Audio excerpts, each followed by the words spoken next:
Boa tarde, pessoal. Meu nome é Bruno Vaiano, eu sou repórter estagiário da Super Interessante e quem está aqui para conversar comigo hoje é Gustavo Lanfranchi.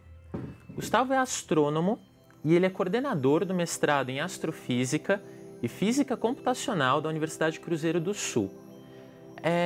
O Gustavo também está aqui para conversar com vocês, por causa do seguinte: ele vai passar com a gente por todo o calendário astronômico do segundo semestre de 2017.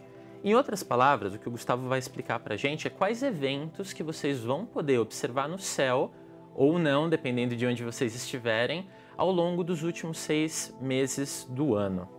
Então, Gustavo,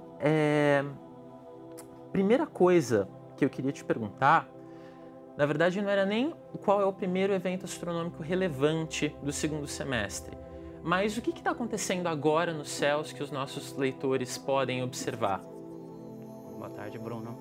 É isso, antes de qualquer evento, agora, nessa semana, esses dias, durante a noite é possível já observar Júpiter e Saturno.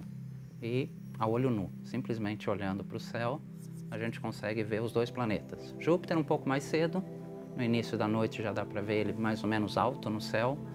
Saturno um pouquinho mais tarde, depois das 9, 10 da noite, ele também já vai estar mais alto no céu. Esses dois já dá para ver hoje à noite. Tá certo. E em que direção do céu, mais ou menos, que as pessoas devem olhar para ver Saturno e Júpiter? Nesses horários, é o que eu falei, no começo da noite Júpiter já está alto no céu. Então, olhando para cima, e Júpiter é fácil porque é um ponto bem brilhante, né? Então é fácil reconhecer. Saturno se espera um pouco mais também. Depois das 9, 10 da noite, também alto no céu a gente reconhece. Saturno estava próximo à constelação de Escorpião. Para quem conhece um pouquinho de astronomia, fica fácil achar. Quem não conhece as constelações, Saturno é um ponto um pouquinho amarelado. Tá ótimo. E, bom, nós temos uma seleção de 5 eventos astronômicos que vão ser especialmente importantes no segundo semestre. O primeiro deles, que ocorrerá em 30 de julho, é o momento em que Mercúrio estará na sua máxima elongação ao leste. Mas, afinal, o que é uma elongação ao leste de Mercúrio? Explica pra gente, Gustavo. Mercúrio, por ser o planeta mais próximo do Sol, quando a gente olha no céu, a gente sempre vê ele muito próximo do Sol também, perto do Sol. Então é um planeta que não é tão fácil observar. Em geral, a gente observa perto do nascer ou do pôr do Sol. A máxima elongação é a distância no céu que a gente vai enxergar Mercúrio do Sol. Então essa máxima elongação é a maior distância que ele vai estar separado do Sol no céu. Então, por estar mais longe do Sol, vai ficar um pouco mais fácil a gente achar Mercúrio. Tá certo. E depois da elongação de Mercúrio a leste em 30 de julho, em 12 de setembro, alguns meses depois, Mercúrio terá sua máxima elongação a oeste, que é um fenômeno similar, mas que ocorre mais ou menos ao contrário. Você pode explicar isso pra gente? A gente precisa lembrar que, apesar da gente ver no céu as coisas como se estivessem numa tela de fundo em 2 dimensões, tudo isso está se movendo. A gente está se movendo e os planetas estão se movendo também, os outros planetas, ao redor do Sol. Uma maneira, talvez um exemplo de enxergar isso, a gente pode pensar numa corrida. Mario Bros, um videogame, uma pista circular. Uma hora você está por fora da pista, nós na Terra, e Mercúrio estaria por dentro da pista na Terra. Uma hora você está atrás de Mercúrio, então você está vendo ele à frente. Depois você passa Mercúrio e você está vendo ele atrás. Então é essa diferença da gente ver uma hora a oeste e uma hora a leste. E as coisas se repetem, né? Como o movimento é mais ou menos circular ao redor do Sol, essas coisas se repetem, são sempre cíclicas. Tá ótimo. Então, só para repetir, Mercúrio no céu em 30 de julho. E qual é aproximadamente a melhor posição e horário para observar Mercúrio? Mercúrio é sempre perto do nascer do Sol ou perto do pôr do Sol. E, por isso, sempre no horizonte. Então, o melhor lugar para observar Mercúrio é um lugar alto, sem prédio, sem nada alto perto. Tá ótimo. Gente, só para lembrar, o Gustavo está aqui para responder as dúvidas de vocês também, e não só as minhas dúvidas. Então, quem tiver perguntas, quem quiser saber detalhes do calendário astronômico do segundo semestre, pode mandar para mim, que eu vou passar as perguntas para o Gustavo e vocês vão descobrir, tá certo? Aí, Gustavo, antes da gente continuar, era legal explicar por que Mercúrio, que é um planeta, é um destaque do calendário astronômico, e Saturno e Júpiter não são. Eles são apenas eventos corriqueiros. Por que isso acontece? É por essa dificuldade de se observar Mercúrio. Saturno e Júpiter a gente observa com mais facilidade. É o que eu falei, hoje no meio da noite, se você observar para o céu alto, você pode ver tanto Júpiter quanto Saturno. E são planetas que a gente enxerga brilhantes no céu. Mercúrio, como eu disse, por estar próximo do Sol, é mais difícil de ser observado. Então essa grande elongação, essa grande distância dele do Sol, que não acontece sempre, favorece a visão. Por isso que acaba sendo um destaque. E Júpiter e Saturno não são destaques, a gente observa sempre. Tá ótimo. Aí, o próximo grande evento astronômico do segundo semestre é a chuva de meteoros Perseids. Eu e o Gustavo, a gente estava conversando antes de começar o programa sobre a pronúncia correta das chuvas de meteoros. Elas todas têm nomes derivados do latim. E às vezes eles são pronunciados de determinada maneira, às vezes de outra. Mas enfim, ela ocorrerá entre 11 e 12 de agosto. Você pode contar pra gente mais sobre a chuva de meteoros? Bom, chuva de meteoros, o que é, né, primeiro, uma chuva de meteoros, né? Como ela acontece? A chuva de meteoros, ela ocorre quando um cometa, em geral, ele atravessa a órbita da Terra, o cometa está também girando ao redor do Sol, e quando ele se aproxima do Sol, ele vai deixando material para trás. O cometa é basicamente uma rocha congelada, ele vai deixando material para trás. Quando a Terra passa pelo caminho por onde o cometa passou, esse material que saiu do cometa entra na atmosfera terrestre. Então são, às vezes, centenas ou mais de partículas deixadas pelo cometa que entram na atmosfera terrestre. Quando elas entram na atmosfera terrestre a uma velocidade altíssima, elas esquentam. E é esse calor que a gente vê o cometa, o meteoro atravessando pelo céu, que muita gente chama de estrela cadente, que é aquele risquinho que a gente vê pelo céu caindo. Dependendo da chuva, a gente pode ter, como eu disse, chegar a ter centenas de meteoros por hora e, às vezes, 10 ou 20 meteoros por hora. O melhor horário, geralmente, para observar essas chuvas é de madrugada, depois da meia-noite, é mais comum. E, como sempre, como todo evento astronômico, é um lugar escuro, longe das grandes cidades. Um lugar mais escuro, sem iluminação, com pouca poluição de preferência, é mais fácil observar. Agora, para observar é fácil, basta, bom, a gente está no inverno, então tem um cobertor, se agasalhar bem, mas basta deitar no chão ou numa cadeira de praia, qualquer coisa, e ter paciência. Ficar olhando para o céu com um pouco de paciência e vai conseguir enxergar a chuva. Tá ótimo. Então, gente, é muito importante. Olha, primeiro de tudo, serão 60 meteoros por hora durante o horário de pico dessa chuva que ocorrerá em agosto. Ou seja, se vocês tiverem desejos para fazer as estrelas cadentes, vocês vão poder desejar tudo com 60 por hora.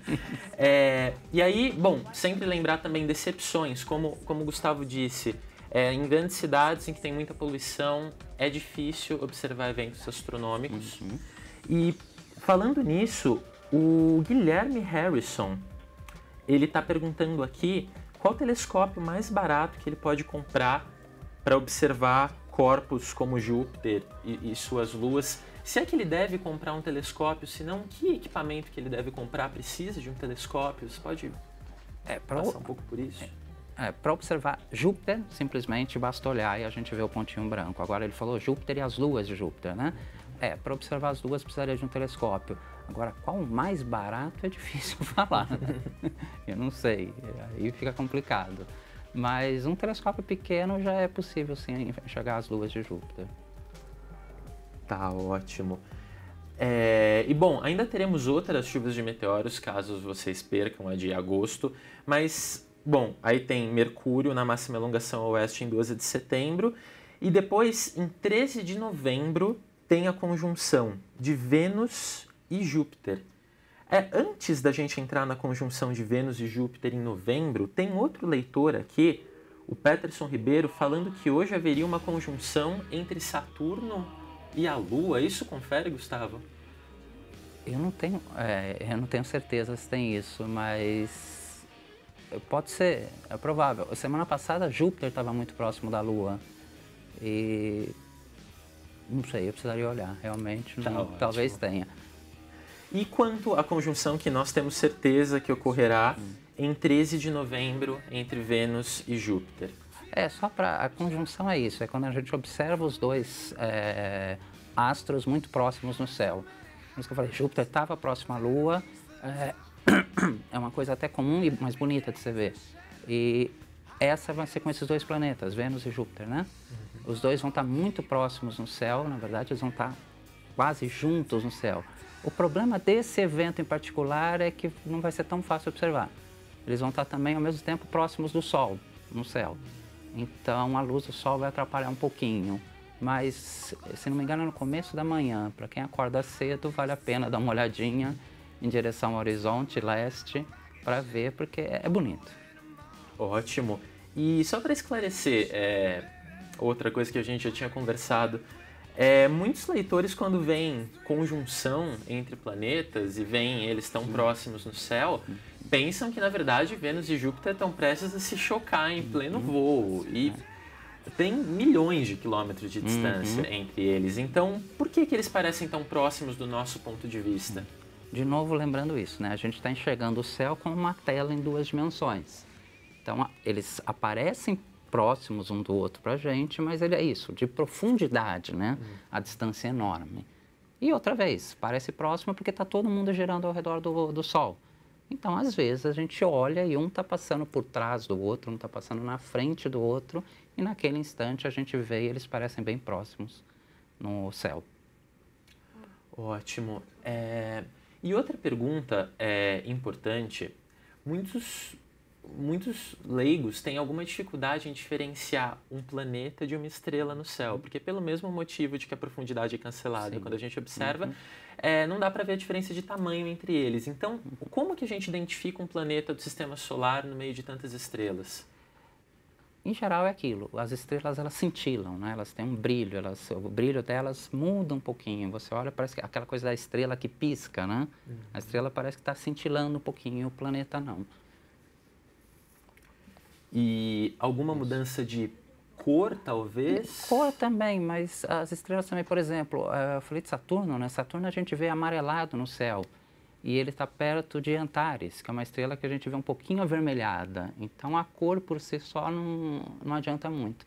O ideal, tem vários hoje aplicativos para celulares, tem programa para computador gratuitos, que você pode entrar, se localizar e ver aonde estão os objetos e aí você acha. Hoje em dia é muito mais fácil. Você recomendaria um aplicativo específico que é bacana? Tem o Sky Map para celular, que é bom, tinha um outro... Era Planetário, eu acho que chama, Carta Celeste, desculpa, que também ajuda. E para computador tem um que é ótimo e é gratuito, né, essa é a grande vantagem, Stellarium. Você coloca, os dos celulares, basta você apontar o celular para o céu e ele mostra os objetos que tem naquela região do céu. Pode pôr o nome, então você acha que é um planeta, você aponta o celular para aquela região e ele vai te dizer o que é. No computador Stellarium você põe a sua localização, o seu dia, o seu horário e você vê tudo que está no céu também. A vantagem do Stellarium é que você pode colocar qualquer época do ano. Então você pode ver o que vai acontecer mês que vem, você pode ver o que aconteceu no dia que você nasceu, por exemplo. Essa é uma vantagem. Isso ajuda muito. Ótimo. Deve ser bem bacana, bem bacana. E aí, depois disso, acho que é o evento que mais sai na mídia, de longe é o que mais sai na mídia, que é a superlua, a famosa superlua. Esse ano vai rolar uma superlua em 3 de dezembro, um dia depois do meu aniversário, inclusive. E, primeiro de tudo, acho que é bacana explicar o que é uma superlua e se ela tem algo de especial em si para a astronomia, ou se ela só é um fenômeno bonito de ver para quem não é astrônomo. Tá. Superlua é o nome que foi dado para o evento quando a Lua está na fase cheia, ela está maior, e ao mesmo tempo ela está na posição mais próxima da Terra. Porque a órbita da Lua, o caminho da Lua ao redor da Terra não é exatamente circular. Então, às vezes a Lua está um pouquinho mais perto, às vezes ela está um pouquinho mais longe. Quando juntam essas duas coisas, a Lua na posição mais próxima da Terra e na fase Lua cheia, se deu esse nome de superlua. Por quê? A diferença é muito pequena, mas a Lua fica um pouquinho maior e um pouquinho mais brilhante. Da ordem de 15% maior e o brilho da ordem de 20% maior. Então, dependendo de onde você estiver, fica uma Lua assim, aquela coisa de, a Lua cheia hoje está enorme, mais brilhante. É bonito de se ver. Para a astronomia em particular, é um evento que acontece de tempos em tempos, é cíclico. Quer dizer, às vezes ela está um pouco mais próxima, às vezes um pouco mais distante, mas é isso, por estar tudo circulando de novo ao redor do Sol, essas coisas se repetem. Então, para a astronomia em si, para o estudo de astronomia, não tem tanta importância. Então, é mais uma coisa bonita de se ver do que importante para o estudo da astronomia. Tá certo. E aqui uma coisa importante, a Lua atingirá sua fase cheia às 15h49 do dia 3 de dezembro. Isso é durante a tarde. E eu imagino que às vezes o auge da superlua caia em um período de dia. Sim. Exato. Ela ainda faz efeito, por assim dizer, durante a noite? Ainda é possível observar? Então, por isso, o nome superlua é dado quando essas duas coisas, a fase cheia e a proximidade da Terra, acontece num período de mais ou menos 24 horas. Agora, é óbvio, quanto mais próximo esses dois períodos, maior o efeito.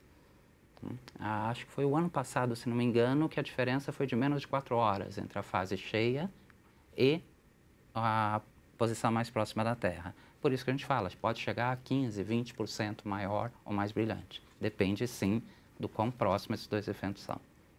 Tá ótimo. E, por fim, para fechar o ano, e aí é uma boa vocês já adiantarem os desejos de ano novo de vocês para 13 e 14 de dezembro, que é quando ocorre a chuva de meteoros Gêminids, que é a maior e mais intensa de todas, são até 120 meteoros por hora, certo? Então conta mais pra gente sobre o que é essa nuvem e as diferenças em relação à outra. Uma coisa que é bom realçar, esse número, 120 meteoros por hora, isso é o máximo que pode ser observado. Isso é óbvio, vai depender de onde você está, do horário que você está olhando e tudo mais. E também aquilo que eu falei, evento astronômico é bonito, mas a gente precisa ter persistência e paciência, pode ser decepcionante também. Quer dizer, é isso, em São Paulo, infelizmente, a gente não enxerga praticamente nada disso. Chuva de meteoro você não vai conseguir enxergar em São Paulo e nem em qualquer outra cidade grande. Precisa estar num lugar escuro, pouca poluição, precisa ter essa paciência de ficar esperando, não é? Muitas vezes é isso. 120, então se eu deitar no chão, eu vou ficar vendo várias luzinhas passando no céu. É muito difícil. Então, tem essa diferença. O número de partículas o número de meteoros que a gente vê por hora depende da chuva. Essas chuvas também se repetem todo ano, a maior parte delas. E depende do objeto que está cruzando a órbita da Terra. Esse é um asteroide, não é um cometa, essa chuva, e são mais partículas entrando na atmosfera terrestre. Perfeito. A dúvida da Jéssica Farias, ela está perguntando se realmente haverá um eclipse solar e se ele poderá ser visto do Brasil. Sim, vai ter um eclipse solar total agora em agosto, mas infelizmente aqui do Brasil a gente não vai conseguir observar. Só na região norte do país, mas mesmo assim vai ser visto um eclipse parcial do Sol. O total vai ser visto só numa faixa no centro dos Estados Unidos, indo desde o Oceano Pacífico até o Oceano Atlântico. Aqui, infelizmente, a região centro até o sul do país a gente não vai conseguir observar. Tá ótimo. E para fechar, já que a gente terminou o ano aqui e nosso tempo está terminando também, se você pudesse explicar para a Jéssica, porque ela deve ter ficado triste, por que os eclipses solares eles são tão seletivos e esse, por exemplo, só pode ser visto nos Estados Unidos? Bom, só deixar claro, né? O seletivo não é o eclipse que escolhe onde ele vai aparecer, né? Antes que alguém fale, tá vendo? É sempre nos Estados Unidos. Não. As coisas estão em movimento. Quer dizer, o que é o eclipse, né? Tanto do Sol ou da Lua? É quando a Terra está no meio do caminho e faz uma sombra, por exemplo, o da Lua, né? Faz a sombra na Lua e a gente não enxerga a Lua. O do Sol é quando a Lua entra no caminho entre o Sol e a Terra e tapa o Sol. Tudo isso está se movimentando. Então, tem uma certa duração o eclipse. Ele demora um certo tempo. Se você pegar a velocidade com que a Lua está se movendo, a velocidade com que a Terra está se movendo, é só durante um pequeno intervalo de tempo é que a gente vai ter o eclipse. Por isso que o eclipse a gente não consegue ver na Terra inteira. E, dependendo da época do ano, dependendo do eclipse, ele é visível em determinado lugar da Terra. Tá ótimo. Aqui para apaziguar o Loli-san, então, que está falando, poxa, no Brasil a gente não tem tanta possibilidade de ver fenômenos como esse. Existe algum lugar da Terra que por acidente acabe mais privilegiado por fenômenos astronômicos? Não tem. Não tem. A gente teve, na verdade não foi total, mas esse ano em fevereiro a gente teve eclipse parcial do Sol. Então não é que a gente não tem tanta possibilidade de ver, não. Talvez seja menos divulgado aqui. Isso pode ser. Por exemplo, a NASA já está, acho que há quase um mês, divulgando esse eclipse total do Sol. Aqui acho que a gente não tem tanta divulgação. Mas a gente enxerga também, não tem nenhum lugar privilegiado, não. Tá ótimo, então. Então é isso aí, gente. Tem mais algum, agora pra gente fechar mesmo, mais algum fenômeno que você gostaria de destacar, mesmo que não tão visível ou que não possa ser visto aqui do Brasil? Enfim. Eu acho que não, na verdade não. O eclipse realmente, eclipse solar é uma coisa, eu lembro de ter visto uma vez quando criança, eclipse total do Sol é uma coisa mais difícil acontecer. Infelizmente a gente não vai ver aqui, pelo que eu vi nos próximos anos a gente também não vai ter eclipse total do Sol aqui. Mas acho que esses são os eventos bonitos de se ver. E o dia a dia também, como eu disse, quer dizer, simplesmente à noite parar um pouquinho, olhar para cima, olhar para o Sol, procurar Júpiter, procurar Saturno, procurar Marte, que são os planetas que a gente enxerga com mais facilidade, e as constelações também, né? Eu acho, pelo menos a experiência que eu tenho, as pessoas quando reconhecem as constelações, gostam, sabe? Aquele ver o desenho, ver Escorpião, ver o Caçador Órion, isso tudo ajuda e acho que é legal de ver. Não precisa ser só um evento específico, esperar, eu vou esperar então dia 29 de julho para olhar para o céu. Não, olha hoje já. Sim. É bom que já vai até se localizando para no dia do fenômeno para valer saber onde que vai estar o destaque da noite. Verdade. Tá ótimo, então. Gente, esse aqui foi o Gustavo Lanfranchi, coordenador do mestrado em Astrofísica e Física Computacional da Universidade de Cruzeiro do Sul. Ele passou com a gente por todos os fenômenos astronômicos relevantes do segundo semestre de 2017. Obrigado pela presença, Gustavo. Obrigado, Bruno. E até mais, gente. Tchau, tchau.